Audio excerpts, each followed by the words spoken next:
മഹാരാഷ്ട്രയിലെ പാൽഘറിൽ ചിക്കൻ കറി ചോദിച്ചതിന് അമ്മ 7 വയസ്സുകാരനെ അടിച്ചു കൊന്ന സംഭവത്തിൽ പ്രതികരണവുമായി അയൽവാസി 24 സംസാരിക്കുകയാണ്. മഞ്ഞപ്പിത്തം കാരണം മരിച്ചെന്നാണ് അമ്മ ആദ്യം പറഞ്ഞത്. സംശയം തോന്നി പരിശോധിച്ചപ്പോഴാണ് ശരീരത്തിൽ മുറിപ്പാടുകൾ കണ്ടതെന്ന് അയൽവാസി പറഞ്ഞു. വാക്കുകളിൽ സാമാന്യഗതിയിൽ നമുക്ക് ആർക്കും നമ്മുടെ സാമാന്യ യുക്തിയിൽ അത് ഉൾക്കൊള്ളാൻ കഴിയാത്ത ഒരു കാരണമാണ് ഈ സംഭവത്തിനെ തുടർന്ന് നമ്മളൊക്കെ കേട്ടത്. അതിന്റെ യാഥാർത്ഥ്യം എന്താണ് എന്ന് അന്വേഷിച്ചാണ് നമ്മൾ മുംബൈയിൽ നിന്ന് ഏതാണ്ട് 120 കിലോമീറ്റർ അപ്പുറം പാൽഘറിലെ ദൻസർ എന്ന ഇടത്തേക്ക് എത്തിയിട്ടുള്ളത്. ദൻസറിൽ ഈ കുട്ടിയുടെ വീടിന് മുന്നിലാണ് ഇപ്പോൾ ഞാനുള്ളത്. അയൽവാസി എന്നോടൊപ്പമുണ്ട്. അദ്ദേഹത്തിന് എന്താണ് ഈ കാര്യത്തിൽ പറയാനുള്ളത് എന്ന് നമുക്ക് ചോദിക്കാം. കാരണം ഇദ്ദേഹമാണ് പോലീസിനെ ഈ വിവരം ആദ്യം അറിയിക്കുന്നത്. तो उसी दिन क्या क्या हुआ? उस दिन ऐसा हुआ, मैं सुबह नीचे मंदिर में आया था। आया तो मेरे को बाजू वाले ने फ़ोन किया था कि कदम भाई ऐसा ऐसा हो गया है, तो आप तो जाके वहाँ देखो कि छोटा बच्चा ऑफ हो गया है। तो मैं वहाँ से घर पे आ गया।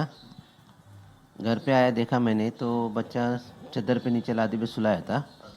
सुलाने के बाद में फिर मैं पूछा क्या हो गया उनको, तो बोलते उसको पीलिया हो गया है। हाँ, അതായത് ഇദ്ദേഹത്തെ സമയത്തുള്ള ഒരാളാണ് ഇങ്ങനെ കുട്ടി മരിച്ചു എന്ന് വിവരം അറിയിക്കുന്നത്. അങ്ങനെ അദ്ദേഹം വീട്ടിലെത്തി നോക്കുമ്പോൾ നിലത്ത് പായയിൽ കുട്ടിയെ കിടത്തിയിട്ടുണ്ട്, ഒരു തുണി കൊണ്ട് മൂടുകയും ചെയ്തിട്ടുണ്ട്. കുട്ടി മരിച്ചു, മഞ്ഞപ്പിത്തം കാരണം മരിച്ചു എന്നതാണ് ഇദ്ദേഹത്തോട് ഈ വീട്ടുകാർ പറഞ്ഞിരുന്നത്. फिर मैं बोला पीलिया हो गया तो मेरे को बोलना मांगता था ना। मैं हॉस्पिटल लेके जाता था, किधर दिखा देता, बोलता है इधर उसका हॉस्पिटल नहीं है, इधर दवा नहीं मिलता है, उससे उसका दवा बम्बई में मिलता है। मैं बोला पालघर में ऐसा कोई हॉस्पिटल नहीं है कि उसको दवा मिलेगा बोल के, सब जगह दवा मिलता है उसका। अगर मेरे को बताते तो मैं करवा देता था। तो मैंने फिर मेरे को थोड़ा डाउट लगा तो मैंने उसका जो चादर उसके आंख के ऊपर बिछाया था मैंने उसको निकाला और देखा तो बदन पे उसके पूरा मारने का निशान था।